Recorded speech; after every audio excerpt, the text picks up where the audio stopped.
Everyone, welcome to Locked On Lakers for Monday. Brian Kamenetsky, Andy Kamenetsky. The Lakers lose another preseason game, but starters look pretty good. Talk about that next.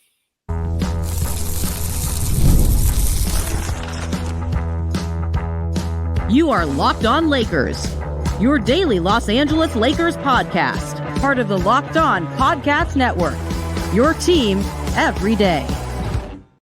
Thanks to everybody for making Locked On Lakers your first listen of every day, Monday through Friday, sometimes on weekends. No matter how or where you get your podcasts, this one's always going to be free and never behind a paywall. And Locked On Lakers on YouTube is where you can go hang out with over 25,000 subscribers to the channel, all of whom, Andy, are hopefully ignoring the final score of Sunday night's second preseason game of 6 with the Lakers. They lose to Phoenix 118-114.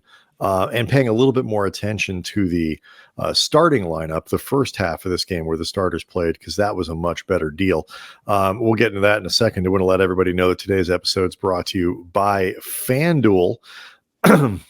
You can start the season with a big return on FanDuel. Place your first $5 bet, and you get started with $200 in bonus bets guaranteed. Visit FanDuel.com to get started. So, Andy, no AD, no LeBron on Friday. There was still plenty of interesting stuff to take from that game, but this was the first look at the starting lineup under JJ Redick, and I, for one, thought it looked pretty good. Yeah, they ended up outscoring Phoenix in the first half, and Phoenix, for what it's worth, was playing all of their starters and regular players available. Yusuf Nurkic is dealing with, I believe, a finger injury, but everybody else was available, and the Lakers won the first half 69-57. And we'll get into this more, but it was really a half that basically featured only players that I think project to be in the rotation or have a reasonable shot of being in it. And in that first half, the Lakers looked very good, and LeBron and Anthony Davis looked like two guys who spent a lot of this summer playing basketball. They combined for 36 points on a combined 15 of 22 from the field. LeBron had 19, 5 rebounds, 4 assists, 2 blocks in 16 minutes. Anthony Davis, 17 points in 18 minutes to go along with 8 rebounds, 3 assists, and a steal. AD took 3 threes, hit one of them. We will get into the 3-point thing in and of itself as well, but Rui Hachimura had a really good game. D'Angelo Russell was solid. Austin Reaves' shooting line was rough, but he had 7 assists, and he had several really good hustle plays. And I just thought that when we were dealing with the guys that look like they're going to matter this season, much of what we saw looked pretty good. Yeah, I mean, like you talk about Reaves, 2 of 10 from the floor. I mean, he was the only starter who wasn't at 50% or better. You know, obviously that's not going to be what happens in the regular season, probably. AD 7 of 10, Rui 6 of 8, and a nice bounce back game because he did not play well on Friday. You mentioned LeBron 8 for 12, but D'Lo was 6 for 12, and Reaves, I mentioned the 2 for 10, but they put up that 69 figure in the first half. They did not shoot the ball well from 3-point range all night. Like, it was not like a good game from downtown for the volume shooters. D'Lo and Austin were 2 of 13 combined. Max Christie was 2 for 8.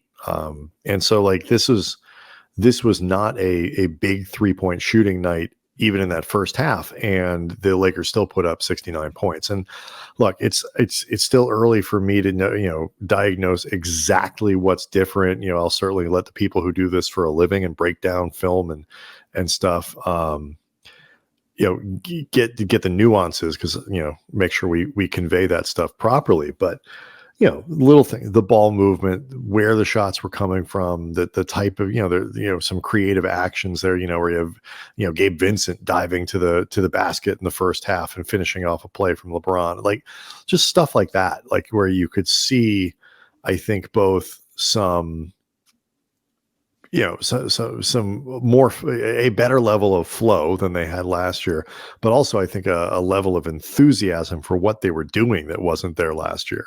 Yeah, you mentioned that sequence with LeBron and Gabe Vincent. That turned into a Gabe Vincent and one opportunity, got a layup off an inverted pick and roll with LeBron, essentially screening and then rolling to the basket. And that had come on the heels of a sequence with Reaves and LeBron, with LeBron as the screener, then diving to the basket. And that set up another and one. And it felt like a lot of different guys were touching the ball in different capacities. Mm-hmm. And like you said, we're going to need a larger sample size to know exactly what's going to become more commonplace for the shot diet and how the shots are created, all that stuff. But you mentioned the enthusiasm, and this is something that I know everydayers will know I have harped on a lot. I want this team to take the preseason and training camp seriously. Now, I don't mean that in terms of wins and losses. I could not give a bleep if they win a preseason game at all. I don't care.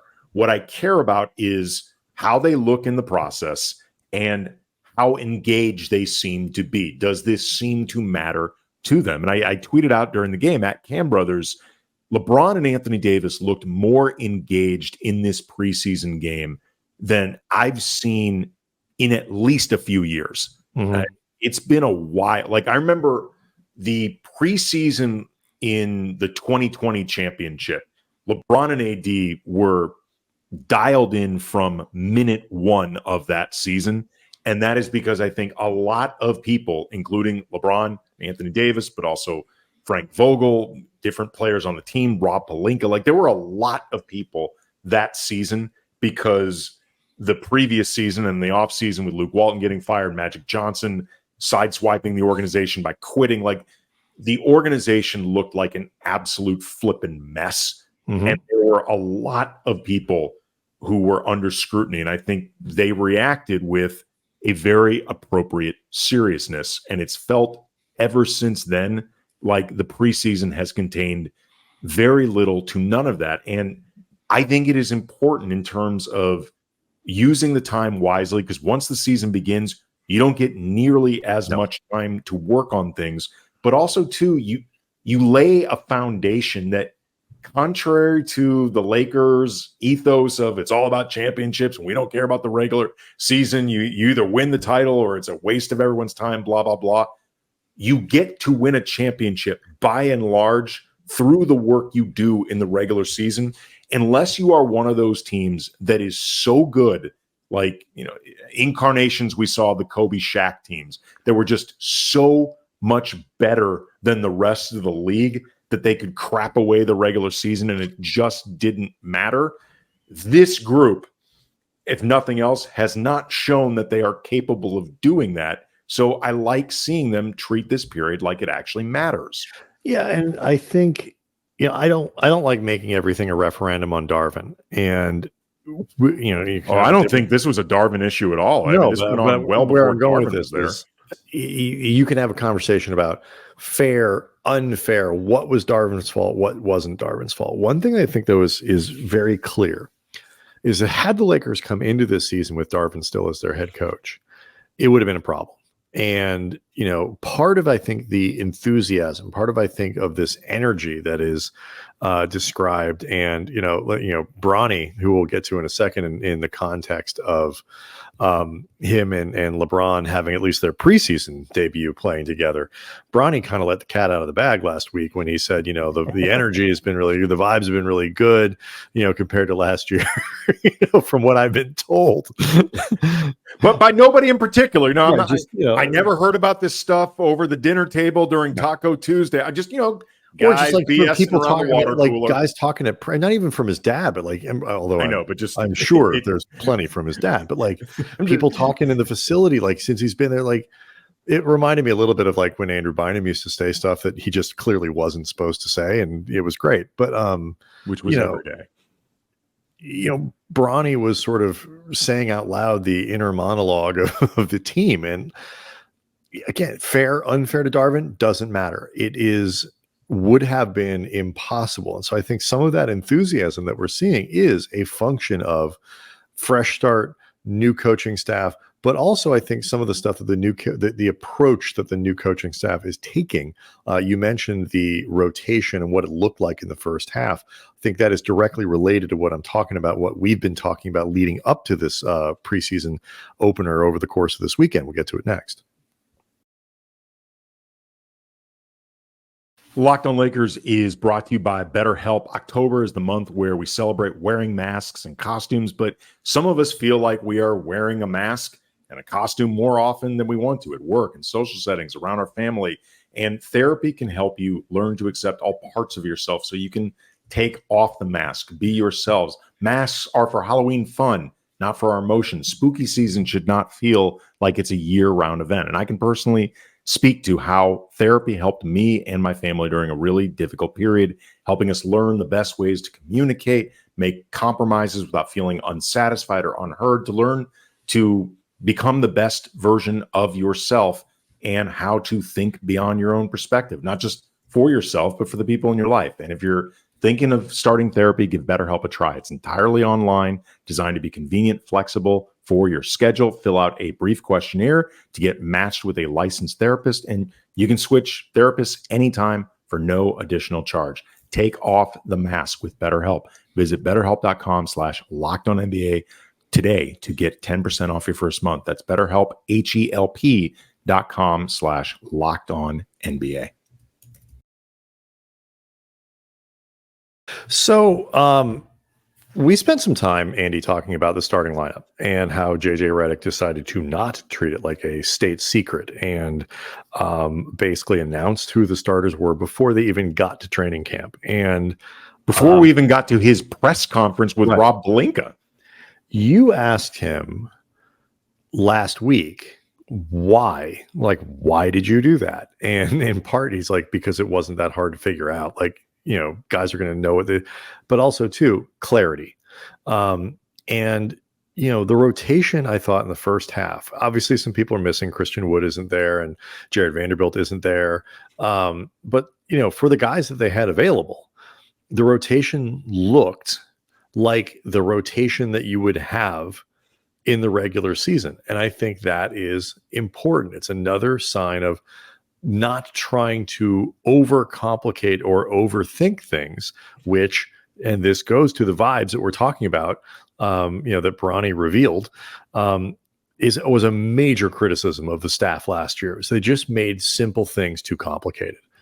Yeah, an example of this, other than the 4 minutes, and we'll get into this later in the show, that LeBron and Bronny played together in the first half. I don't think anybody projects Bronny to be part of the rotation. And frankly, nobody projects Bronny to be on the active roster for a lot of games. He's going to be rightly with the South Bay Lakers getting reps. But other than those 4 minutes with Bronny and LeBron, which is a very specific context, the first half was the starting five: Gabe Vincent, Max Christie, Jackson Hayes, Dalton Connect. And for the time being, with who's not available right now, Vanderbilt and Christian Wood, those guys are all either, we know they are in the rotation, or in the case of someone like Dalton Connect, the jury may be out a bit, but Dalton Connect has a reasonable shot of being in the rotation, particularly until Jared Vanderbilt's back. But you're not messing around. Like, here's an example. Jalen Hood-Schifino and Cam Reddish. Cam Reddish actually played in this game. He had not been scrimmaging in 5-on-5 workouts at practice, but Cam Reddish and Jalen Hood-Schifino did not get in until the second half of this game. Why? Because for the time being, neither one of them is projected, I think, to be in the rotation. JJ Redick has talked them up, said that, they've played well, particularly Jalen Hood-Schifino, likes what he's seen from them. And I think he is being open-minded towards them. But I think he is also being candid in his own head and with the staff and with his approach. They're not likely going to be a part of the rotation to start the season. So he is not going to waste time in preseason games working with the actual starters, the actual rotation guys, with Reddish or Jalen Hood-Schifino, because most likely they're not going to be playing with them. So why clutter things up? Right. And it's like, it's some coaches will, and look, I don't know if it's going to be like this every preseason game. Guys are going to be on the lineup and all that stuff. And we did see a lot of JHS, and Bronny in those first, that first game on Friday, but it's because they were down players. Right. And so they had no front court, and then, LeBron and AD not playing and all that. It's like, I thought JHS. And Reddish at the time wasn't available at all, even correct. As he wasn't available either.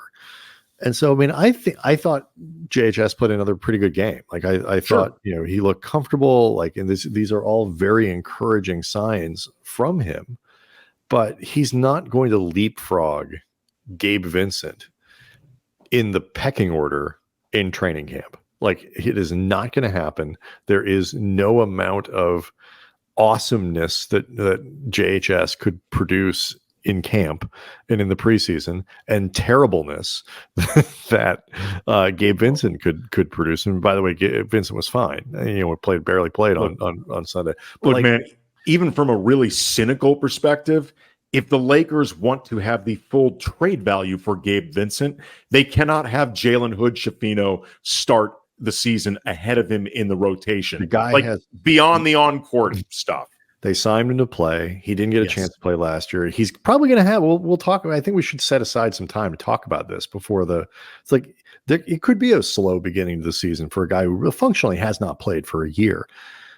But that's just not how the world works. And what Hood-Schifino can do is put himself in position to either get spot minutes where they are available. Somebody gets in foul trouble. All of a sudden, you need 7 or 8 minutes, or you get a guy, the things happen, and there's no downside to JHS coming in and having a really good preseason and playing well and doing all that stuff. He's not going to leapfrog Vincent. He's not going to leapfrog D'Lo.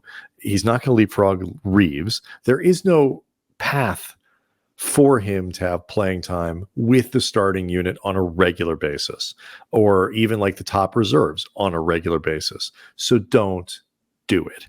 You can practice, you can do all this other stuff. You can, second half of games, if there's a weird fine, but take your time that you're devoting to getting ready for the regular season and running reps with your core rotation and actually do it. It's just, it fits in with this theme for the early, the first week of training camp of purpose and efficiency.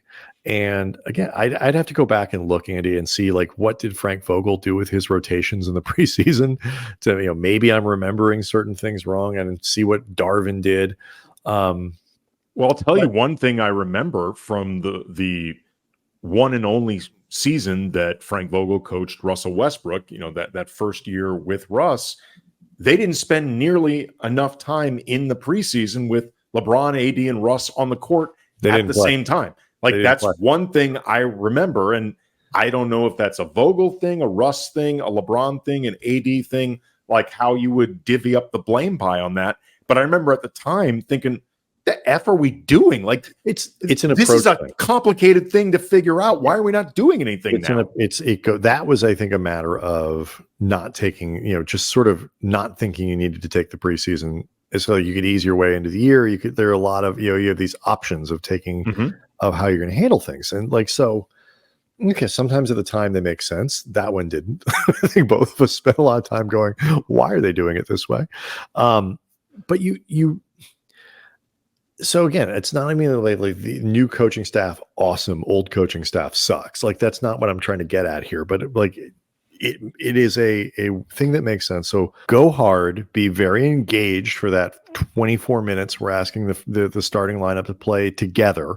These are the meaningful minutes. We got 4 more of these things. I suspect we'll see 2, maybe 2.5, where you get something like this.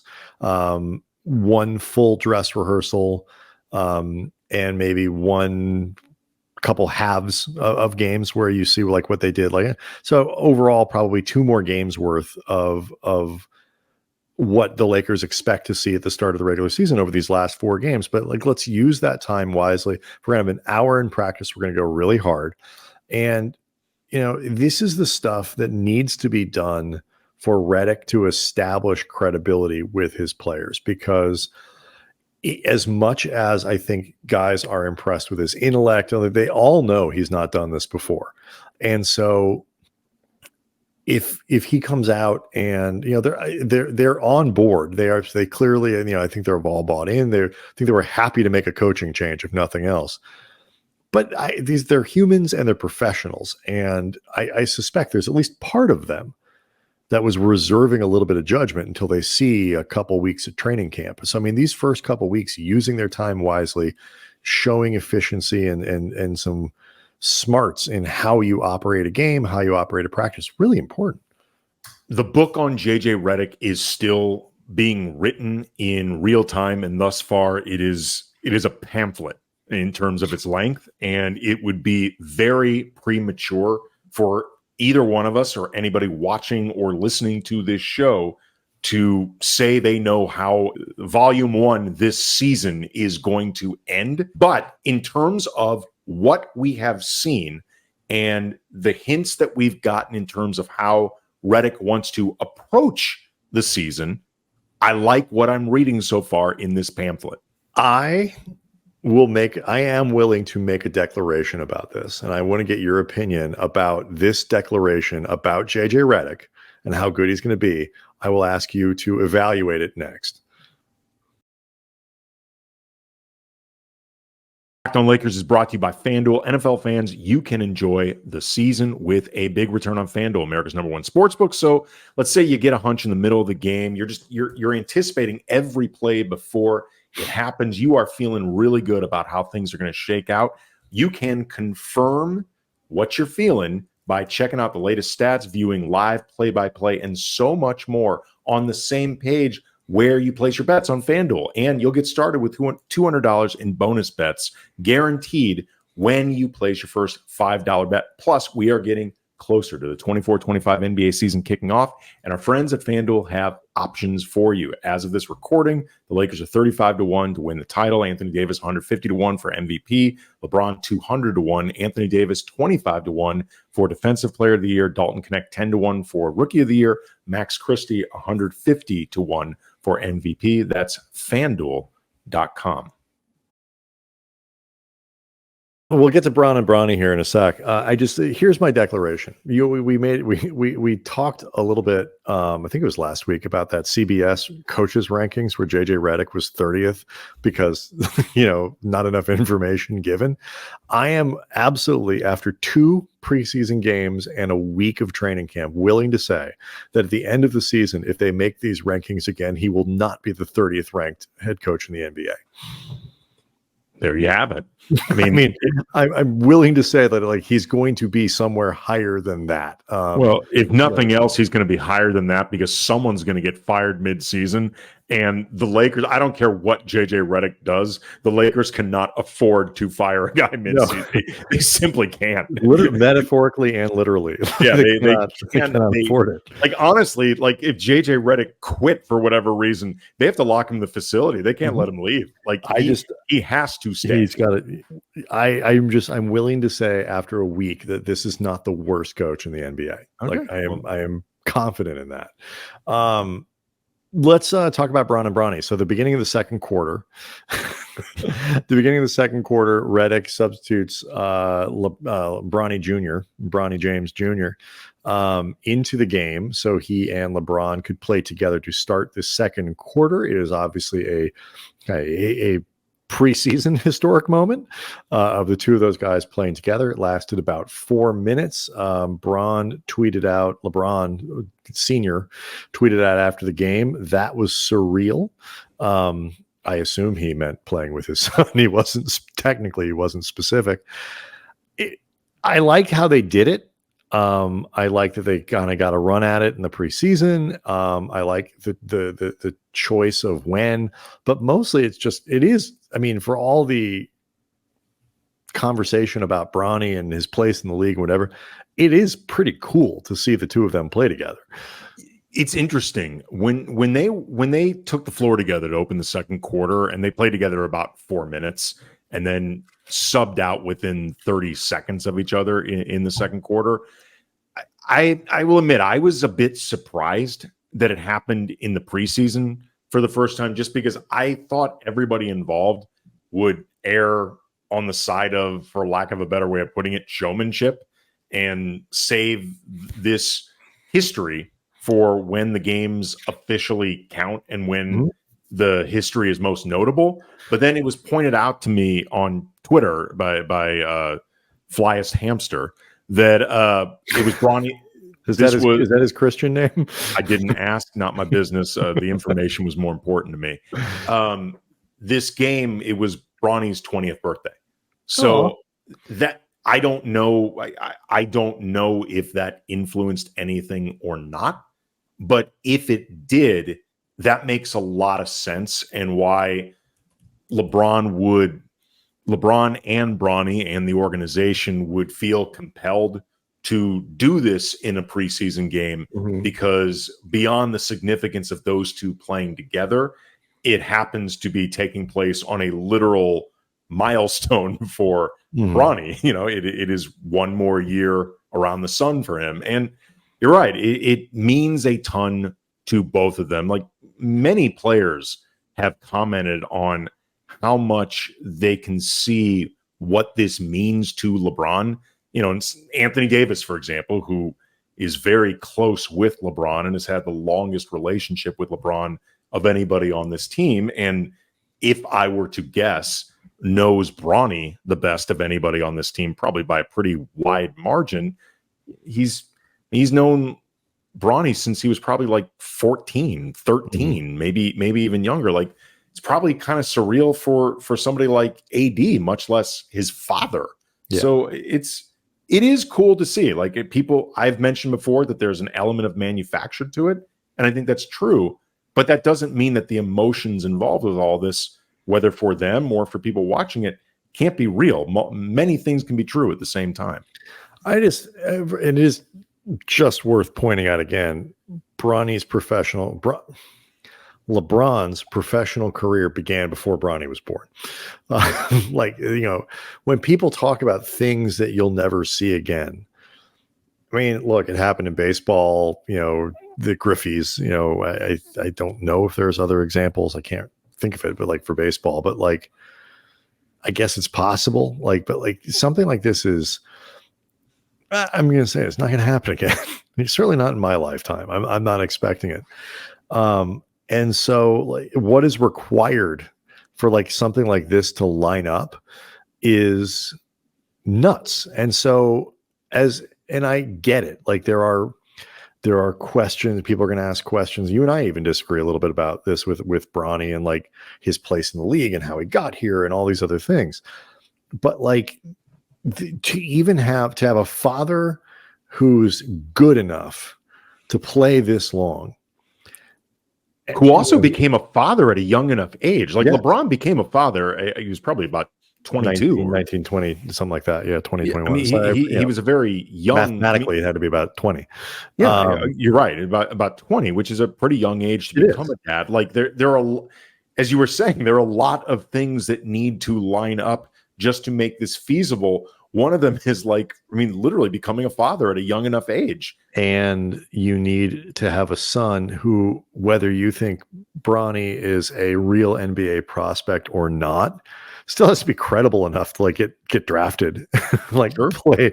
And, you know, I think he's got work to do. Obviously, so do the Lakers. Like, nobody thinks Bronny is a star right now. And when we see the debut of those guys playing together in the regular season, I am inclined to think they're going to get to it quickly because they want Bronny back in the G League. They want him, like, they just want to get it over with so that it's done.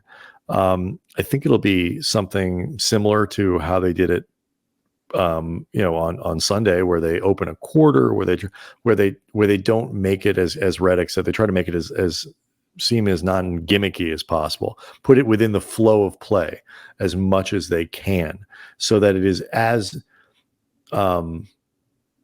it is, as you know, they get as little disruption to the game as you can. You know, the best option would be for the Lakers to be up, or I guess down, by 25 in the fourth quarter or something like that, and you can do it with no but like, if they try to wait for a moment like that, Andy, they could be waiting for 3 weeks for like a game where like you're far enough ahead or behind in a given moment that you can do this in a way that doesn't do any damage, so to speak. Well, here's what makes it tricky, though. I mean, when you're talking about not making it gimmicky, the truth is by definition, inserting Bronny as non-gimmicky as possible. Right, but here's the thing. It is in some way a gimmick because it is a substitution that you would not under any normal circumstances it's make. In always it's a cool gimmick, but it's a gimmick. Right. But the reason I point this out isn't, again, it's not to take away from the moment or anything like that, but what makes it complicated is, for example, if this had been a regular season game, Lakers finished this quarter up by 9, in theory, okay, that could be a great time to do this moment, top of the second. LeBron is always going to be playing at that. I mean, everybody knows LeBron's substitution patterns by now. They are really, really consistent. This is always a time where LeBron is in a game. That's when you put in Bronny, perhaps. Except if the Lakers lose the lead during that period or they lose the game, I promise you, whether fair analysis, accurate analysis, dumb analysis or not, people are going to point to that moment and blame that moment for the loss. Oh, especially if, like, let's say they're -4 in the 3 minute, because like they played 4 minutes together on Sunday. I suspect this moment, if it comes in a game that is not a blowout, in one direction or the other, will be.